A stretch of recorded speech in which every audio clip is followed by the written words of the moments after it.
रोए रे गोरिया, रात भर नींद ना आए रे गोरिया।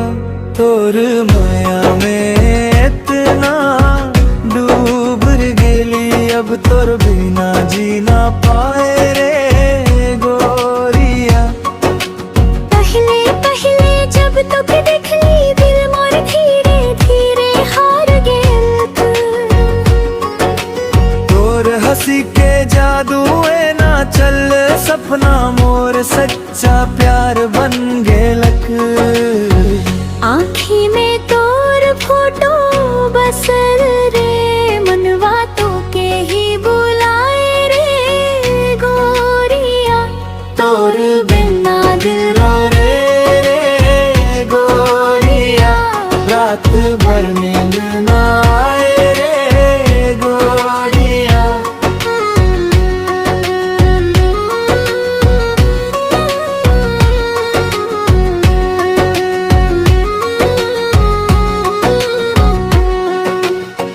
काहे छोड़ के दूर चल गेली, याद तोर हर पल सतावे।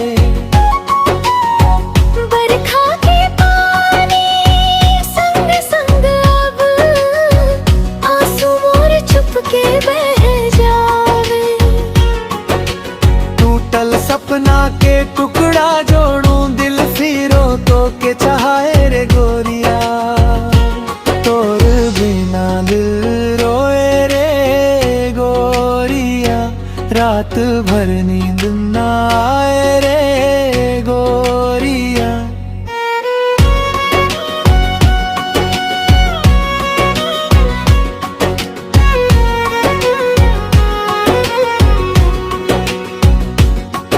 अगर किस्मत फिर से मिलाए दे, हाथ तोर कभी ना छोड़बो। सांस चले जब तक दुनिया में,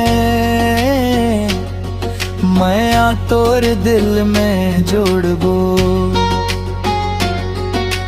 तोर बिना सुना लागे दुनिया, जीवन अंधियार हो जाए रे गोरिया। तोर माया में इतना डूब गेली, अब तोर बिना जीना पाए रे गोरिया। तोर बिना सुना